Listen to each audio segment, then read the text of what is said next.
Hello friends, welcome to me కథల సంపుటి. Friends, ఈరోజు రాగబంధం రక్తబంధం నవలలోని 9వ భాగాన్ని చూద్దామండి. నవలలోకి వెళ్లే ముందు ఇంకా ఎవరైనా మన ఛానల్ని సబ్స్క్రైబ్ చేయనట్లయితే తప్పకుండా ఛానల్ని సబ్స్క్రైబ్ చేయండి, లైక్ చేయండి, షేర్ చేయండి, కామెంట్ చేయండి. ఆసక్తి ఉన్న మీ స్నేహితులకు, బంధువర్గానికి మన ఛానల్ని షేర్ చేసి ఛానల్ని వారి చేత కూడా సబ్స్క్రైబ్ చేయిస్తారని ఆశిస్తున్నాను. ప్లీజ్ సబ్స్క్రైబ్ టు మీ కథల సంపుటి ఛానల్. ఇక నవలలోకి వెళ్ళిపోదామా? మరి చదువుతున్నది శాంతినారాయణ. 10 రోజులు లంకణాలు చేసిన తర్వాత ఇన్నాళ్లకి ఎంగిలి పడుతున్నావుగా. నీ భోజనానికి దిష్టి తగలకూడదని జ్వరంతో ఎక్కువగా లంకణాలు చేసి పథ్యం తీసుకునేటప్పుడు అమ్మ ఇలాగే దిష్టి తీసి బయటపడేసేది అంటూ నాకు కొసర వడ్డించింది.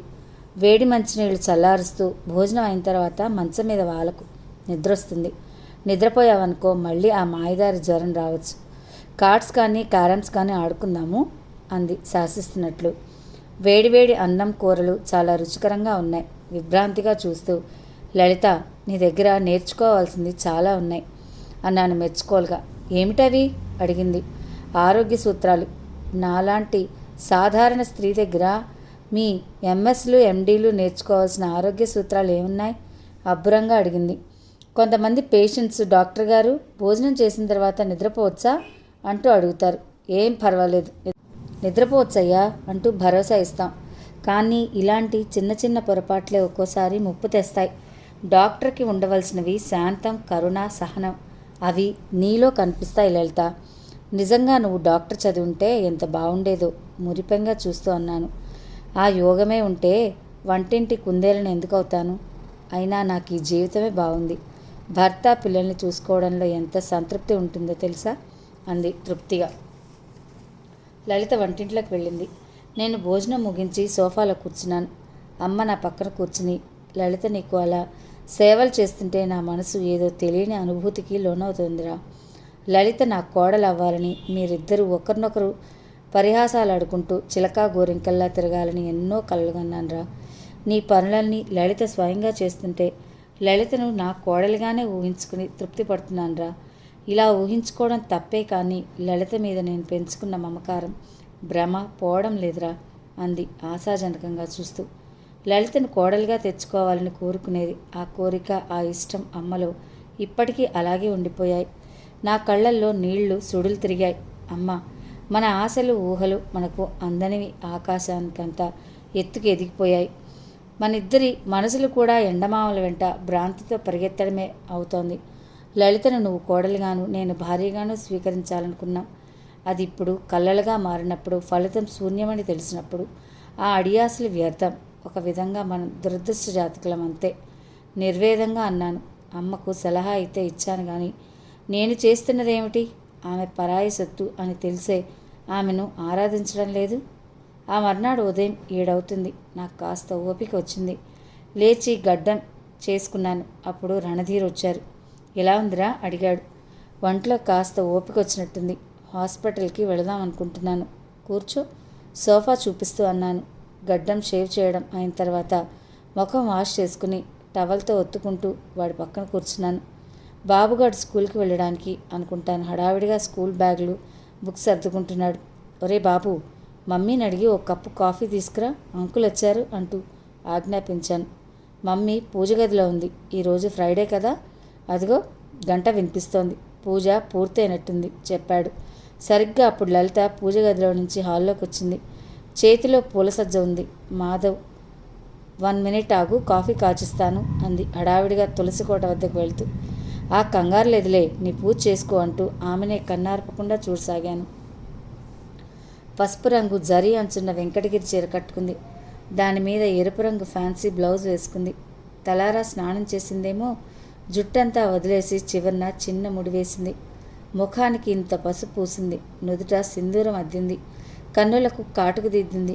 గృహిణికి ఉండవలసిన లక్షణాలతో విరాజిల్లుతోంది. ఆమె మొహంలోని ఆకర్షణకు ఎటువంటి ప్రవరాఖ్యులైనా ఆమె ముంగిట సోలిపోక తప్పదేమో.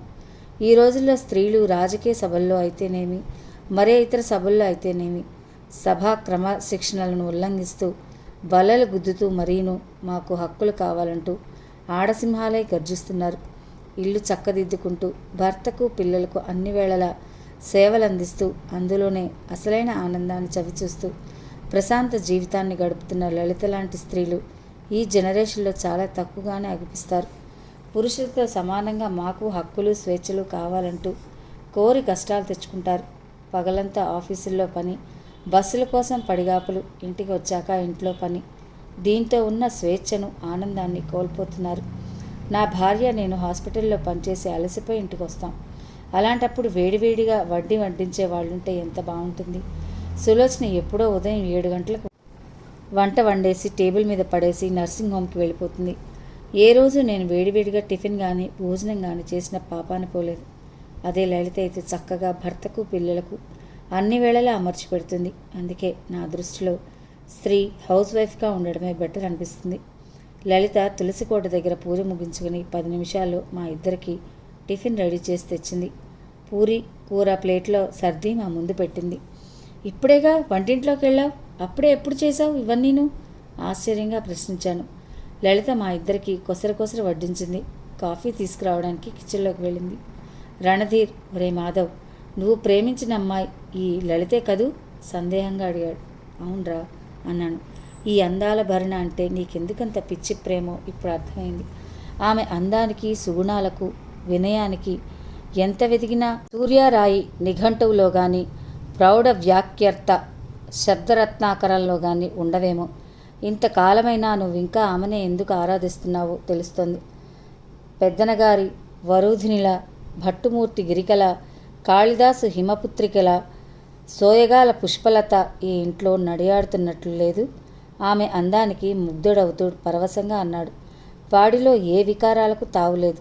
ఆమె అందాన్ని తన పలుకులతో మరింత ఇనుముడింపజేస్తూ మెచ్చుకోలుగా అన్నాడు. అంతే. మంచి ఉపమానాలు ఎన్నుకున్నావు. నీకెంత కవిత్వం ఎప్పుడుకొచ్చిందిరా? అబ్బురంగా అన్నాను. ఆమె స్నిగ్ధత్వాన్ని తిలకిస్తుంటే కవిత్వం పొంగి పొరలే మరి మందహాసం చేశాడు. లలిత కాఫీ కప్పులు మాకిచ్చి తన బెడ్రూమ్కి వెళ్ళిపోయింది. రణధీర్ కాఫీ తీసుకుని వెళ్ళిపోయాడు. నేను స్నానం ముగించి హాస్పిటల్కి రెడీ అయ్యి హాల్లోకి వచ్చాను. ప్రక్క రూమ్లో నుండి రవిచంద్ర, లలిత మాట్లాడుకోవడం నా చెవుల్లో పడింది. వినకూడదు అనుకుంటూనే విన్నాను. లలిత, మాధవ్ వచ్చిన దగ్గర నుండి నన్ను పూర్తిగా పట్టించుకోవడం మానేసావోయ్ గారాభంగా అన్నాడు. అత్తయ్య ఊరెళ్ళి 15 రోజులైంది. అప్పటి నుండి ఇంట్లో అన్ని పనులు ఒక్కతినే చేసుకుంటూ మీ అందరికీ అన్నీ అమర్చి పెట్టడం లేదు నిష్ఠూరంగా అంది. అది కాదోయ్ అన్నాడు స్లో గొంతుతో. మరేమిటి అడిగింది. అదే తేనెలూరే ఈ పెదవులతో నా చెంపలకు ఆఫీస్కి వెళ్లే ముందు 2 ముద్దులిచ్చేదానివి కదా.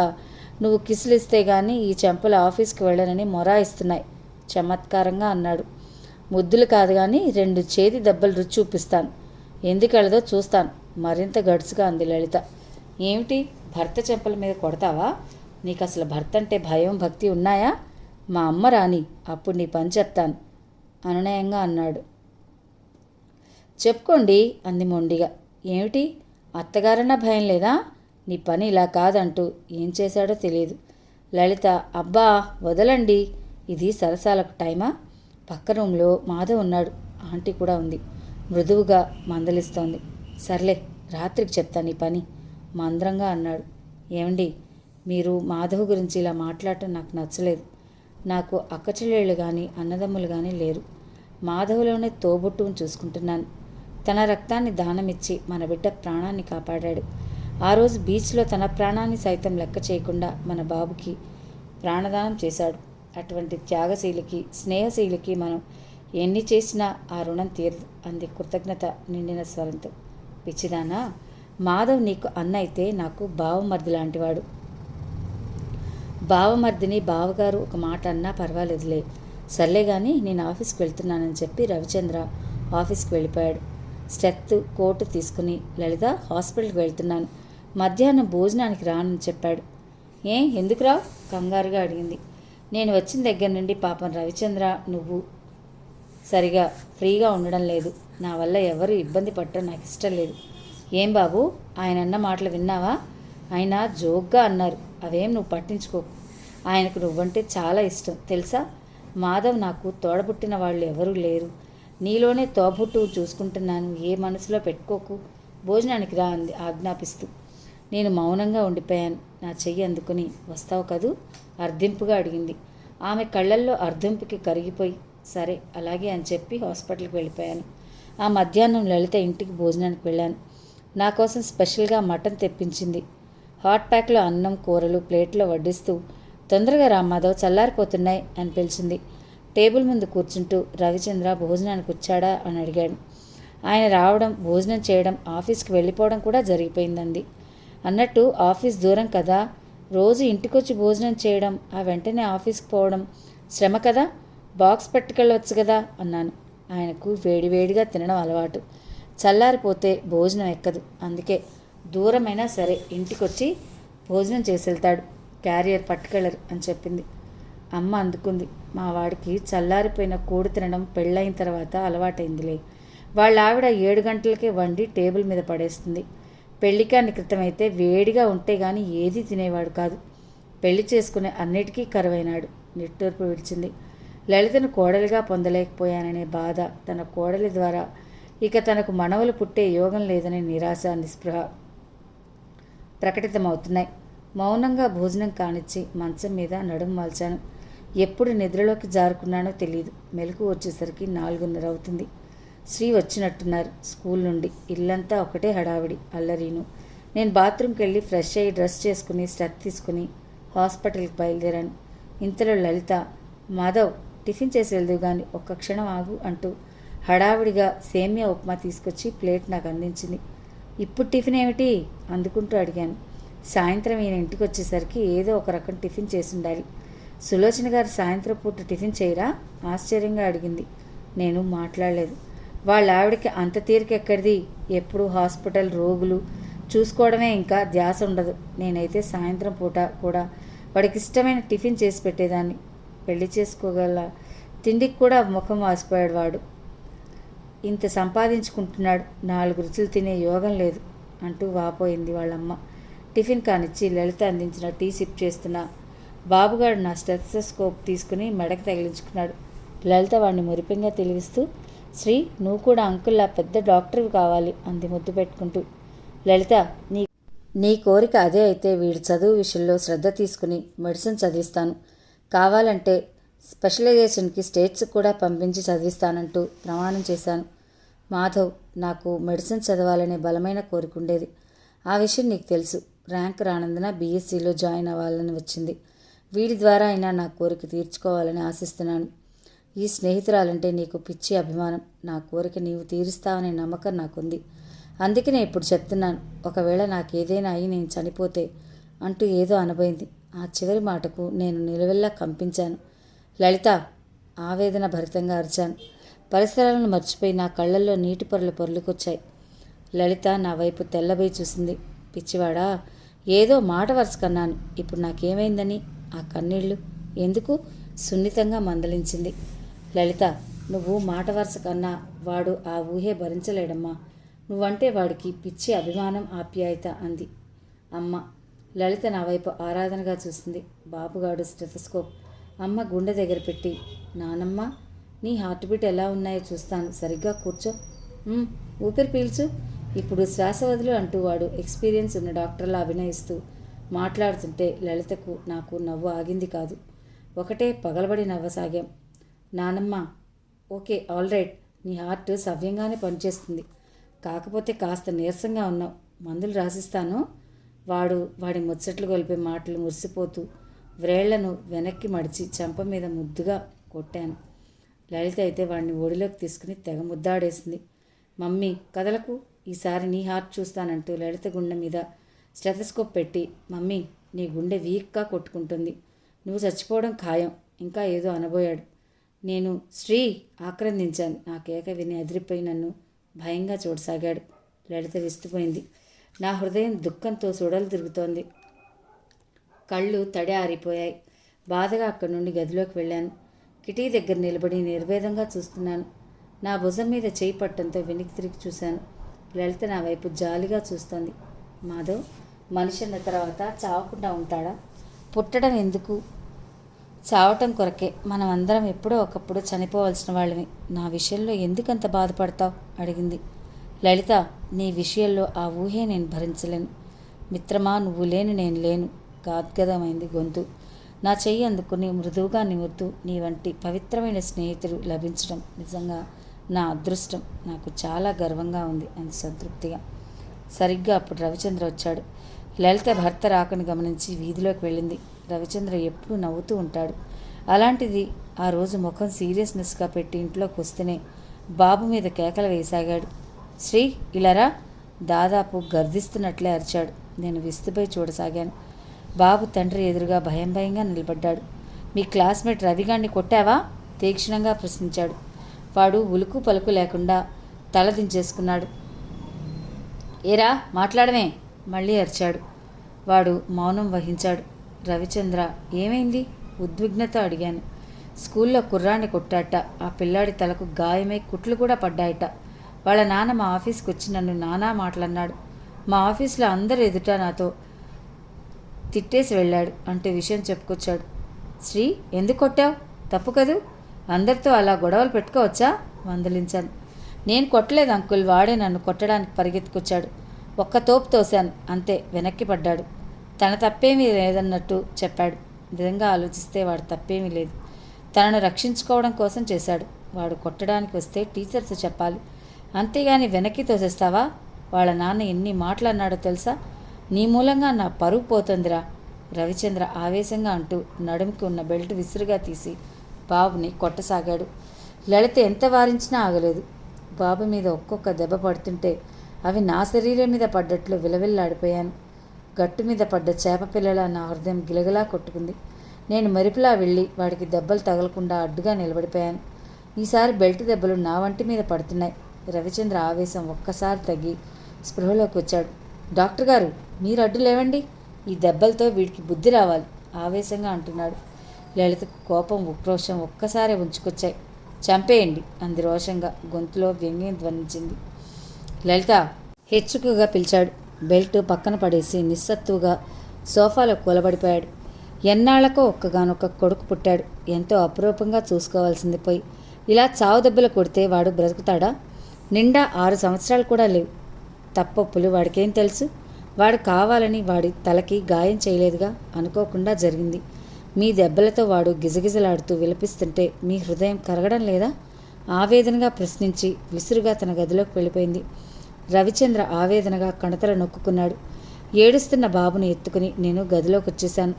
యథాలాపంగా వాడి షర్టు పైకెత్తాను. అంతే. నా కళ్ళు జలపాతాలయ్యాయి. హృదయాన్ని ఎవరో రంపంతో కోస్తున్నంత బాధ. వాడి లేత శరీరం నిండా ఎర్రగా కవిలిపోయిన బెల్టు ఆనవాళ్లు. బాబుని ఆవేదనగా గుండెలకు అదుముకుని ఆర్తిగా శిరస్సును స్పృశించాను. ఎందుకురా లేనిపోని గొడవలు తెచ్చుకుని మీ డాడీ చేత చావు దెబ్బలు తింటావు? ఈ దెబ్బలు తినడానికైనా పుట్టావురా? నీ బాధను చూసి ఓర్చుకునే శక్తి నాకు లేదురా. ఆ తండ్రి విసిగిస్తున్నావుగా. ఈ తండ్రిని హృదయాన్ని ముక్కలు చేస్తున్నావు. లోలోన గొణుక్కుంటూ బోరున ఏడ్చాను. నన్నెప్పుడు ఆ స్థితిలో చూడని అమ్మ విస్తుపోయింది. నా భుజం మీద చేయి ఉంచి ఓదార్చింది. కన్న తండ్రికి లేని బాధ మధ్యలో నువ్వెందుకులా ఏడుస్తావు అడిగింది.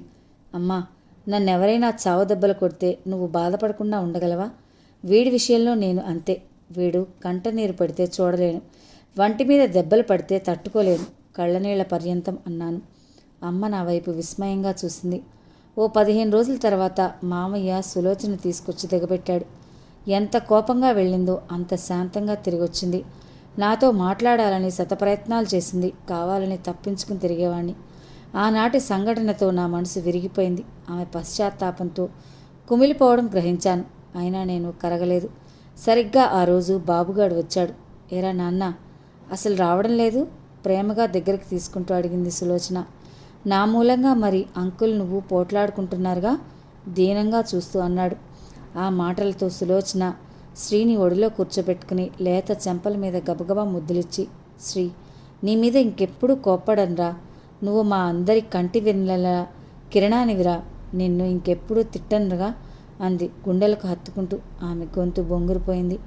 కళ్ళు వర్షించసాగాయి. నేను ఆ దృశ్యాన్ని ఆనందాశ్చర్యాలతో తిలకించాను. నా మనసు ఇప్పుడు తేలికైంది. స్వేచ్ఛగా గాలి పీల్చుకున్నాను. ఆ అర్ధరాత్రి సడన్గా మెలకు వచ్చింది. నా పక్కన పడుకున్న సులోచన వెక్కిళ్ళు పెట్టి ఏడుస్తోంది. నా మనసు నీరైపోయింది. జాలేసింది. ప్రేమగా దగ్గరికి తీసుకుంటూ, ఏమైంది సులోచన? సౌమ్యంగా అడిగాను. ఏమండి, నన్ను క్షమించరు? చెప్పుడు మాటలు విని మీ పట్ల, బాబుగాడి పట్ల చాలా దారుణంగా, అసహ్యంగా ప్రవర్తించాను. మీ ఇద్దరి మనసులను గాయపరిచాను. మీకు టైఫాయిడ్ వచ్చిందని తెలిసి అమ్మ మాటల ప్రభావంతో రాలేకపోయాను. మొన్న అత్తయ్య వచ్చి నన్ను 4 చివాట్లు పెట్టింది.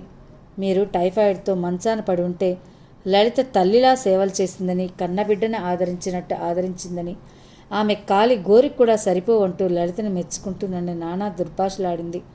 భార్యాభర్తలన్న తర్వాత గొడవలు వస్తూ ఉంటాయి. అంత మాత్రం చేత సంసారాన్ని కాళ్ళదండుకొని వచ్చేయడమేనా? మీ అమ్మ మాయమాటలు విని నీ సంసారాన్ని పాడు చేసుకోకంటూ అత్తయ్య నా కళ్ళు తెరిపించింది. అంతే. ఆ మర్నాడే ప్రయాణం కట్టేసి వచ్చేశాను. మిమ్మల్ని చాలా క్షోభ పెట్టాను. నన్ను క్షమించరు? అడిగింది పశ్చాత్తాపంతో కుమిలిపోతూ. పిచ్చిదానా, మన మధ్య క్షమార్పణలు దేనికి? భార్యాభర్తలన్న తర్వాత గొడవలు మామూలే. నీ మీద నాకే కోపం లేదంటూ ఓదార్చాను. ఆ రోజు అప్పుడే బాత్రూమ్కి వెళ్ళాను స్నానం చేద్దామని. సోప్ కోసం వెతికాను, కనిపించలేదు. లోపల నుండే సులోచన, సోప్ తీసుకురా పిలిచాను. 5 నిమిషాలు గడిచింది. సులోచన రాలేదు. మళ్ళీ పిలిచాను. బాత్రూమ్ గుమ్మం అవతల నుండి చిటిక వేస్తూ ఓ చెయ్యి వచ్చి నా ముందు సోప్తో నిలిచింది. ఆమె వెనుదిరిగి నా వైపుకి వీపును చూపిస్తూ ఉలుకు పలుకు లేకుండా నిలబడింది. సిగ్గుతోనేమో అనుకుని చిలిపిగా నవ్వుతూ, నేను టవల్తోనే ఉన్నాను, లోపలికి రావచ్చు, నా వైపుకు ధైర్యంగా చూడవచ్చు అన్నాను. అయినా ఆమె ఇటు తిరగలేదు, పెదవి విప్పలేదు. చేయి మాత్రం అలానే ఉంది. నాకెప్పుడూ లేనిది ఓ కొంటె ఆలోచన వచ్చింది. ఆమె చేయి పట్టుకున్నాను. అంతే. సడన్గా కరెంటు ఫెయిల్ అయింది. ఆమెను మెరుపులా లోపలికి లాగి గట్టిగా గుండెలకు హత్తుకున్నాను. నాకు నేనుగా ఎప్పుడూ సులోచనను చొరవగా దగ్గరకు తీసుకోలేదు. ఇదే ప్రథమం. నా మీద ప్రేమ ఎక్కువైనప్పుడు నన్ను తనే అల్లుకుపోతుంది. ఆమె చెవిలో ఏమిటో పెద్ద ఫోజు, లోపలికి రావచ్చుగా మత్తుగా అన్నాను. ఆమె గింజుకుంటూ నన్ను విడిపించుకోవడానికి విశ్వప్రయత్నం చేస్తుంది. నేను సులోచనని కాదు, లలితను, ప్లీజ్ నన్ను వదులు గాబరాగా అంటోంది.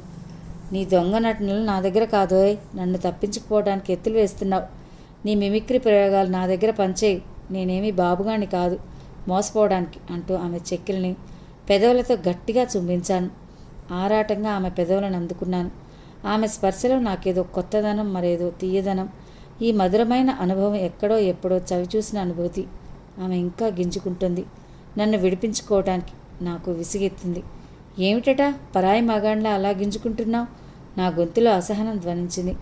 ఆమె మేనంతా ప్రేమగా నిమురుతూ ఆమె గుండెల మీద నా ముఖాన్ని అదిమి మత్తుగా పరవశంగా కళ్ళు మూసుకున్నాను. సరిగ్గా అప్పుడొచ్చింది కరెంట్. కళ్ళు తెరిచాను మెల్లగా. అంతే, ఇంకేముంది? అదిరిపడ్డాను. లలిత ఎదపై నా వదనం. ఒక్క ఉదురున ఆమె నుండి దూరంగా జరిగాను. ఆశ్చర్యపోయాను. ఈ పొరపాటు ఎలా జరిగింది?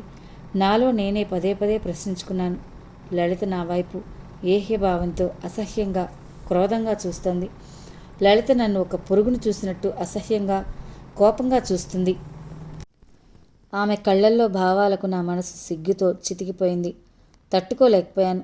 సారీ లలిత, చీకట్లో సులోచన అని పొరబడి నీ పట్ల చాలా వర్స్ట్గా బిహేవ్ చేశాను తడబడుతూ అన్నాను. లలిత చివ్వు తలెత్తి కోపంగా చూసింది, ఆడసింహం వలె. నా మనసు విలవెల్లాడింది. సులోచన అప్పుడప్పుడు గొంతు మార్చి సరదాగా మిమిక్రీ ప్రయోగాలు చేస్తుంటుంది. ఒకసారి బాబుగాడు మమ్మీ కావాలంటూ అర్ధరాత్రిపూట పేచి పెట్టసాగాడు. అప్పుడు సులోచన అచ్చు నీ టోన్లో మార్చి మాట్లాడి వాణ్ణి మభ్యపెట్టి జోకొట్టి నిద్రపుచ్చింది. లలితనని నువ్వు అంటున్నా నమ్మలేకపోయాను. సులోచన నన్ను ఆట పట్టించడానికి మిమిక్రీ ప్రయోగం చేస్తుందనుకున్నాను.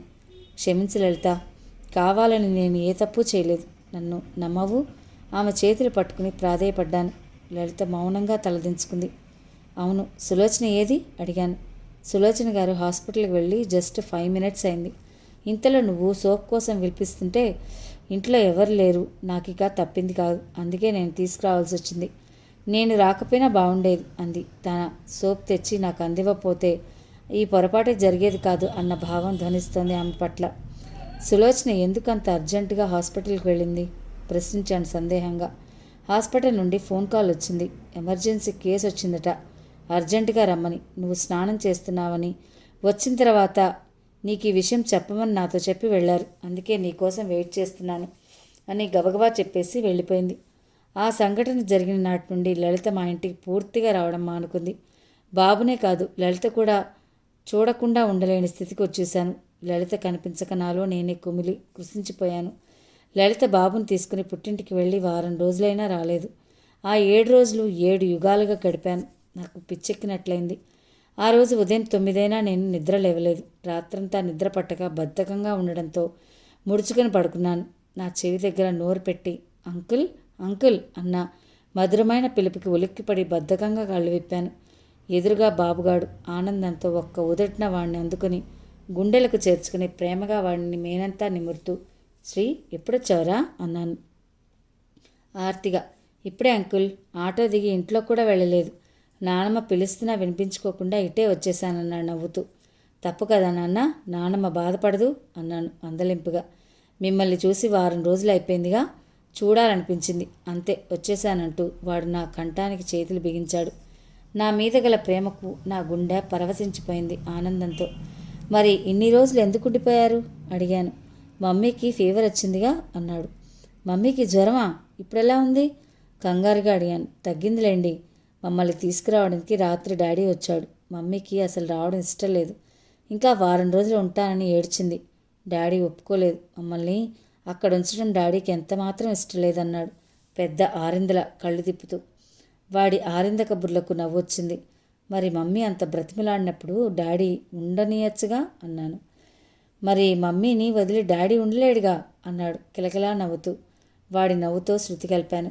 మీ డాడీయే కాదమ్మా, మీ అంకుల్ కూడా మీ మమ్మీని చూడందే ఒక్క క్షణం ఉండలేరు అంది ఎగతాళిగా సులోచన.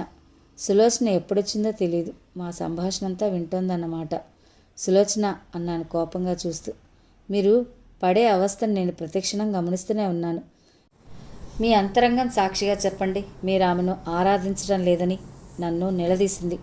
నేను మౌనం వహించాను. మీరు చెప్పలేరండి. మీ హృదయ పలకల నుండి ఆమె రూపాన్ని తుడిచిపెట్టలేరు అంది నిట్టూరుస్తూ. నిజమే, తాను ఆమె పరాయి సొత్తు అని తెలిసి కూడా ఆరాధిస్తున్నాడు.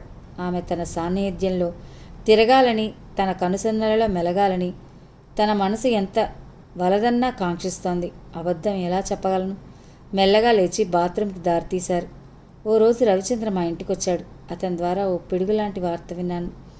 ఆకాశం విరిగి పెళ్ళమంటూ నా నెత్తిన పడినట్టు, భూమి బ్రద్దలై అందులో నేను కూరుకుపోతున్నట్లు ఫీలింగ్. నిజంగా అలా అయితే బాగుండునేమో. తనకు హైదరాబాద్ ట్రాన్స్ఫర్ అవుతుందని లలిత ట్రాన్స్ఫర్ పెట్టుకోమని పోరు పెట్టడంతో కావాలనే ట్రాన్స్ఫర్ చేయించుకున్నారట. సొంత ఊరు సొంత ఇల్లు వదిలేసి అర్థం లేకుండా ఈ ట్రాన్స్ఫర్ చేయించుకోవడం ఏమిటి? లలితకేమైనా మతిపోయిందా అన్నాను చనువుగా. ఏమోనండి బాబు, మీ స్నేహితురాలకి ఎంత తోస్తే అంతే. ఈ మధ్య ఎందుచేతనో డల్గా ఉంటుంది. ఇక్కడ ఉండాలనిపించడం లేదని కంటనీరు పెట్టుకుంటుంది. పోనీలేండి, తన మనసు నొప్పించడం నాకు అంతగా ఇష్టం ఉండదు. ప్లేస్ మారితే కాస్త ఉల్లాసంగానైనా ఉంటుందని నా ఆశ. అందుకే ట్రాన్స్ఫర్ కోసం ట్రై చేశాను. బహుశా వచ్చే నెలలో ట్రాన్స్ఫర్ రావచ్చు అంటూ రవిచంద్ర చెప్పసాగాడు. నా నవనాడులు కృంగిపోయాయి. నా జీవితంలో ఇక నుండి చీకటి ఛాయలు అలుముకోబోతున్నాయన్నమాట. నా వెలుగు కిరణం, నా కాంతిపుంజం, నా జీవన ప్రత్యూష దూరమైతే నా జీవితంలో మిగిలింది చీకటి రాత్రులే కదా. బాబు లలిత నాకు దూరమైపోతున్నారనే బాధ తట్టుకోలేక పగలు రాత్రి తెలియక ఇంట్లో నా బెడ్రూమ్లో అదే పనిగా డ్రింక్ తీసుకోవడం ఆరంభించాను. హాస్పిటల్కి పూర్తిగా వెళ్ళడం మానుకున్నాను. పాపం సులోచన చూసుకుంటోంది. ఆ రోజు ముగ్గురు జీవితాల అధ్యాయాల్లో మార్చివేసిన ఓ భయంకరమైన రోజు. దీర్ఘంగా ఆలోచిస్తూ కార్ డ్రైవింగ్ చేస్తున్నాను. దారిలో రవిచంద్ర కనిపిస్తేను కార్ని ఆపి అతడికి లిఫ్ట్ ఇచ్చాను. ఇద్దరు కబుర్లలో పడ్డాం. మాటల సందర్భంలో అతడు చెప్పాడు, మాధవ్ గారు, నా ట్రాన్స్ఫర్ ప్రయత్నాలు ఫలించాయి. ఓ 10-15 రోజుల్లో ట్రాన్స్ఫర్ రావచ్చు. జాయినింగ్ ఆర్డర్స్ రాగానే వెంటనే ఫ్యామిలీని హైదరాబాద్ షిఫ్ట్ చేస్తాను. బాబుగాడి ఎడ్యుకేషన్ బాగుంటుందని కదా అని కావాలనే హైదరాబాద్కి ట్రాన్స్ఫర్ పెట్టుకున్నాను. ఆ మాటలకు పిడుగుపడ్డట్టు అదిరిపడ్డాను. అంటే బాబుగాడిని చూసే భాగ్యం తనకు కొన్ని రోజులే అన్నమాట. తన ఆశల శిఖరం బ్రద్దలై అగ్నికణాలతో ప్రజ్వరిల్లుతోంది. నాలో శక్తిని ఎవరో బలవంతంగా లాక్కుపోయినట్లు ఫీలింగ్. కార్ డ్రైవింగ్ చేస్తుంటే చేతులు కొంచెం వణికాయి. రవిచంద్ర నా పరిస్థితి గమనించి, అరే మీకేమైంది? వంటి నిండా ఆ చెమటలేమిటి? ఎందుకలా వణుకుతున్నారు? ఆత్రుతగా అడిగాడు. నన్ను నేను సర్దుకుంటూ, ఏమీ లేదండి, కాస్త ఒంట్లో నలతగా ఉంది అంటుండగానే కారు ఇంటి ముందు ఆగింది. రవిచంద్ర దిగి వెళ్ళిపోయాడు. భారమైన గుండెతో ఇంట్లోకి ప్రవేశించాను. అమ్మ వచ్చి అప్పటికి 4 రోజులైంది. శ్రీకాంత్ని చూసి వాడి ముద్దు మాటలు వింటూ ఎంతో మురిసిపోయింది. ఈ 4 రోజుల్లోనూ వాడికి అమ్మ దగ్గర బాగా చేరికైపోయింది. అమ్మను నానమ్మ అంటూ పిలుస్తుంటే పరవశించిపోయేది. శ్రీకాంత్ అమ్మ దగ్గరుండి నా ఒడిలోకి తూరిపోయి, అంకుల్, నీ గురించి నాకు చాలా విషయాలు తెలిసిపోయాయి అన్నాడు గేలు చేస్తూ, అన్నట్టు టీజింగ్గా నవ్వుతూ. విస్మయంగా చూస్తూ, ఏంట్రా నాన్న అన్నాను లలితంగా. మీరు చిన్నప్పుడు అచ్చుగుద్దినట్లు నాలోనే ఉండేవారట, నాలోనే అల్లరి చేసేవారట, నాలోనే గోడలు చెట్లు ఎక్కి దూకి వంటి నిండా దెబ్బలు తగిలించుకునేవారట. నిజమేనా? అబద్ధం చెప్పడానికి ప్రయత్నించకండి అంటూ నిలదీశాడు టీజింగ్ చేస్తూ. నవ్వుకుంటూ, ఇవన్నీ నీకెలా తెలిసాయి? మమ్మీ చెప్పిందా? ఆతృతగా అడిగాడు. నానమ్మ చెప్పింది అన్నాడు. అమ్మ వైపు చూశాను. ఆమె కళ్ళల్లో నీరు సుడులు తిరుగుతోంది. అమ్మా, ఏంటిది? గాబరాగా అడిగాను. మాధవ్, వీడు అచ్చు నీ పోలికలతోనే ఉన్నాడురా. బాబుగాడి బుద్ధులు అలవాట్లు చూస్తుంటే ఎందుకో నా అంతరాత్మ నీ కొడుకే అని నొక్కి చెప్తోంది. ఇది నిజమే అయితే ఎంత బాగుండును. మన జన్మలే కాదు, మన వంశమే ధన్యమవుతుంది అంది కళ్ళు ఒత్తుకుంటూ. అంకుల్, మీకో బ్యాడ్ న్యూస్. బాధపడకూడదు. చిన్న ముఖం చేసుకుని అన్నాడు. ఏంటమ్మా అన్నాను. మరి డాడీ, మమ్మీ, నేను హైదరాబాద్ వెళ్ళిపోతున్నాగా. మీరు బెంగ పెట్టుకోకూడదు నా కోసం అంటున్నాడు దైన్యంగా చూస్తూ. మరి నువ్వు నా కోసం బెంగ పెట్టుకోవా అడిగాడు ఆసక్తిగా. ఎందుకు పెట్టుకోను? మీ దగ్గరే ఉండిపోతానంటే మమ్మీ ఒప్పుకోవడం లేదుగా. అంకుల్, నిజంగా నాకు వెళ్ళాలని లేదు.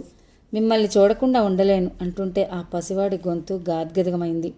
వాడి కళ్ళల్లో సన్న నీటి పొర కదిలింది. నాకు దుఃఖం ఆగలేదు. వెల్లువిలా ఊరికి వచ్చింది. కళ్ళ నుండి జలజలా కన్నీరు స్రవిస్తుండగా వాడి గుండెలకు అదుముకొని కంపించే పెదవులతో శిరస్సును ఆత్రంగా స్పృశించాను. నాన్న, నా బాధ నీ బాధ ఒకటేరా. నిన్ను వీడి నేనుండలేను. నన్ను విడిచి నువ్వు ఉండలేవు. మన అనుబంధాన్ని చూసి ఓర్వలేక ఆ దేవుడు మనల్ని వేరు చేస్తున్నాడురా ఆర్తిగా అన్నాను. అమ్మ, సులోచన నా వైపు విస్మయంగా అంతకంటే జాలిగా చూశారు. భారమైన గుండెతో బాబుగాడిని విడిచి గదిలోకి వెళ్ళాను. బ్రతుకు మీద విరక్తి పడుతోంది. బ్రతకాలని లేదు. ఎవరి కోసం బ్రతకాలి? అంతులేని మమతానురాగాలు. ఎవరి మీదైతే పెంచుకున్నానో వారిద్దరూ నాకు దూరమైపోతున్నారు. వాళ్ళని వద్దనే అధికారం నాకెక్కడిది? ఏ అర్హత శాసించగలడు? వారిద్దరి ఎడబాటుతో బ్రతుకు గడవడం అసాధ్యం అనిపించింది. గత్యంతరం లేక ఆత్మహత్య చేసుకోవాలని గట్టి నిర్ణయం తీసుకున్నాను.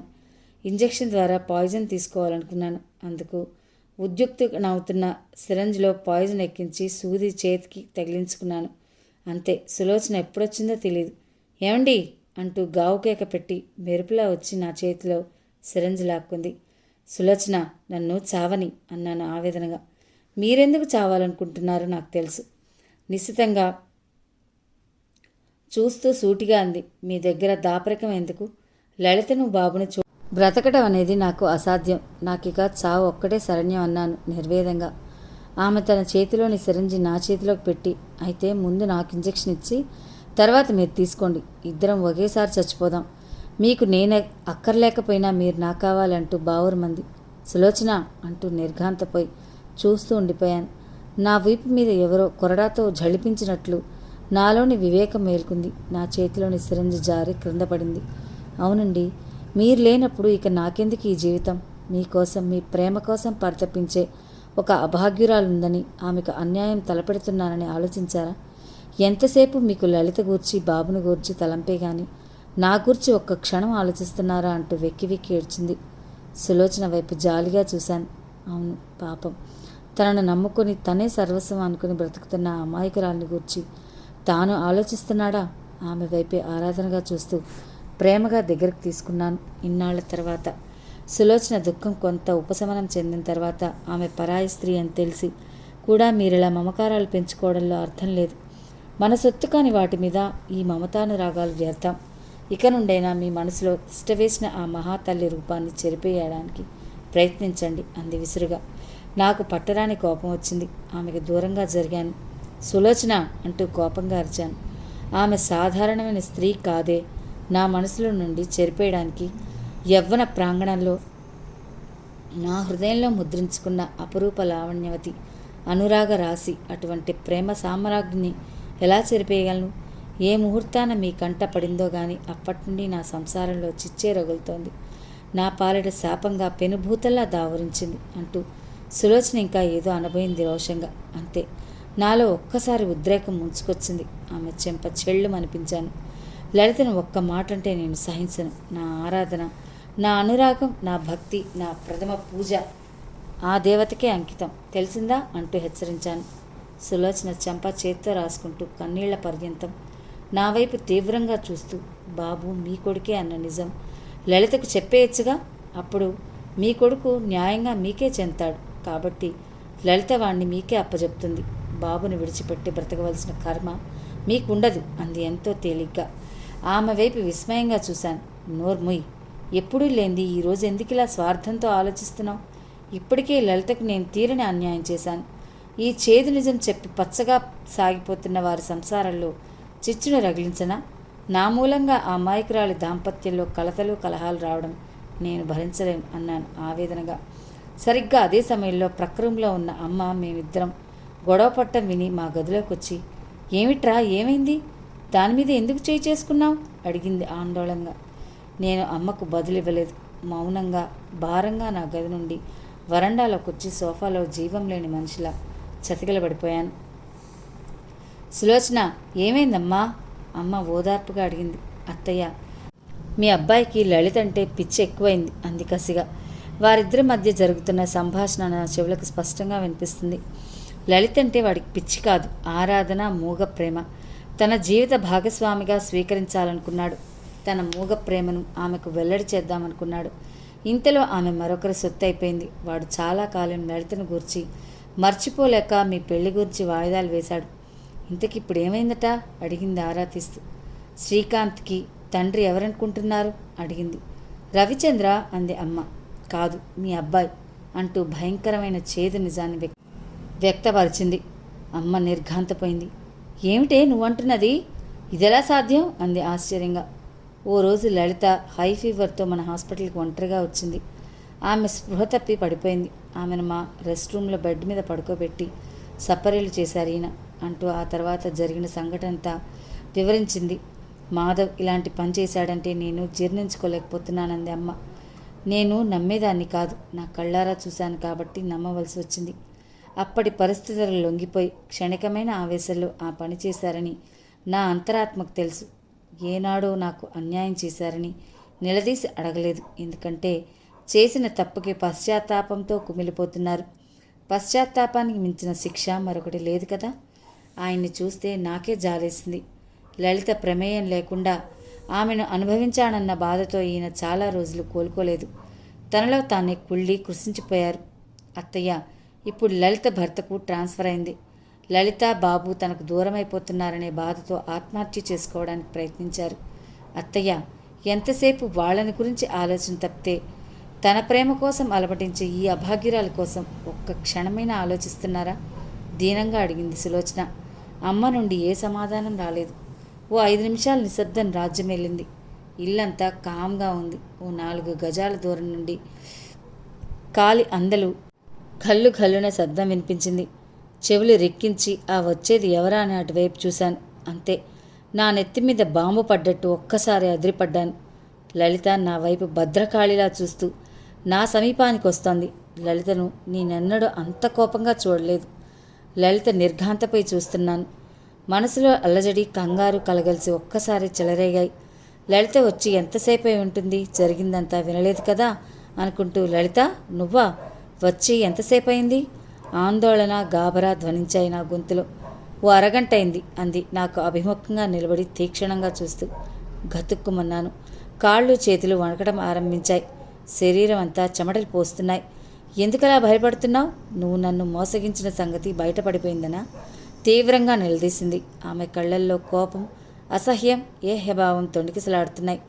ఆమె చూపులు శూలాల్లా నా మనసును గుచ్చుకుని విలవిల్లాడుతున్నాయి. లలిత, నీకు తీరని అన్యాయం చేశాను, నన్ను క్షమించవు అంటూ 2 చేతులు పట్టుకున్నాను ప్రాధేయపూర్వకంగా. ఇంతలో అమ్మ, సులోచన బయటికి వచ్చి లలిత వైపు తెల్లబోయి చూశారు. ఒక్క క్షణికమైన సుఖం కోసం స్పృహతప్పి పడి ఉన్న నన్ను అనుభవించి దానవుల్లా ప్రవర్తించావు. నా జీవితాన్ని ఎందుకిలా నాశనం చేశావు? ఇన్నాళ్ళు నిన్ను ఓ దేవుడిగా భావించాను, కానీ నువ్వింత నయవంచకుడు అని తెలుసుకోలేకపోయాను. నీలాంటి వాడిని ఏం చేసినా పాపం ఉండదు అంటూ ఏడుస్తూ నా ఛాతి మీద చేతులతో కొట్టింది, గిల్లింది. నా కంఠానికి 2 చేతులు బిగించి నిన్ను చంపేస్తాను కోపంగా అంటూ నొక్కబోయి నా మాటలతో నిస్సహాయంగా ఆగిపోయింది. లలిత, నువ్వు కొట్టినా తిట్టినా చంపినా శిక్ష అనుభవించడానికి సిద్ధంగా ఉన్నాను. నీ చేతుల మీదుగా చచ్చిపోవడమే నాకు ఆనందం. నాకిష్టమైన నా ప్రియ నేస్తం చేతుల్లో హాయిగా ప్రాణాలు వదులుతాను. ఇంతకంటే భాగ్యం ఎవరికి లభిస్తుంది?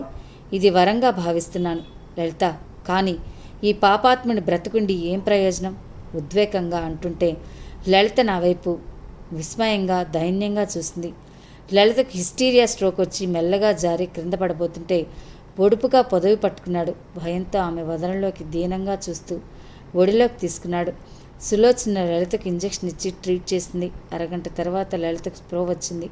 నా ఒడిలో తన శిరస్సు ఉండడం చూసి ఒక్క ఉదటిన లేచి కంగారుగా నిలబడింది. నేను ఒకరికి భార్యనని తెలిసి కూడా నీవిలా నన్ను ఆరాధించడం అర్థలేనిది. నా కోసం ఖర్చు పెట్టే నీ ప్రేమను నిన్ను కట్టుకున్న ఇల్లాలకి ఖర్చు పెట్టు. ఆమె సంతోషిస్తుంది. పరాయి స్త్రీని ఒక తల్లిగా చెల్లిగా ప్రేమించడం నేర్చుకో విసురుగా అంది. ఆమె కోపంతో రగిలిపోతోంది. లలిత, నా ప్రేమను డబ్బు ఖర్చు పెట్టినట్టు ఖర్చు పెట్టు అంటోంది. నా ప్రేమను లలిత ఎంత చులకనగా గడ్డిపరగ్గా క్రింద జమ కడుతుందో నా మనసు గిజగిజలాడింది. మళ్ళీ లలితే అందుకుంది. బాబు నవ్వితే ఆనందపడిపోయి ఏడిస్తే విలవిల్లాడిపోతే నీదెంతో విశాల హృదయం అనుకున్నాను. కానీ ఇన్నాళ్ళు నువ్వు వాడి మీద కురిపించే రక్త సంబంధానికి చెందినవాడు అనుకోలేదు. నువ్వు నాకు చేసిన అన్యాయం నా భర్తకు తెలిస్తే ఆయన పిచ్చివారైపోతారంటూ 2 చేతుల్లో ముఖం దాచుకుని బావురుమంది. నా హృదయం ద్రవించుకుపోయింది. హే భగవాన్, ఈ ప్రపంచాన్ని ఒక చదరంగంగా మలచి అందులో మమ్మల్ని పావులుగా చేసి నీకు అనుకూలంగా మలుపుకొని మా జీవితాలతో ఆడుకుంటున్న విజయ గర్వంతో వినోదిస్తున్నావా? ఇది నీకు న్యాయమా అంటూ నా హృదయం ఘోషించింది. లలిత శోకదేవతలా నిర్జీవంగా ముందుకు కదిలింది. ఆ దృశ్యాన్ని చూడలేక కుప్పగా కూలిపోయాను. ఫ్రెండ్స్, విన్నారు కదా నవలలోని ఈ భాగాన్ని. ఈ నవల మిమ్మల్ని ఎంతో ఆసక్తిగా అలరిస్తుందని ఆశిస్తున్నాను. మరిన్ని మంచి నవలలు వినాలనుకుంటే తప్పకుండా మన ఛానల్ని సబ్స్క్రైబ్ చేయండి, లైక్ చేయండి, షేర్ చేయండి, కామెంట్ చేయండి. మరిన్ని మంచి నవలలు తప్పకుండా మిమ్మల్ని అలరిస్తాయని అనుకుంటున్నాను. ముగింపు భాగంతో మీ ముందుంటాను. అంతవరకు సెలవు. నమస్తే.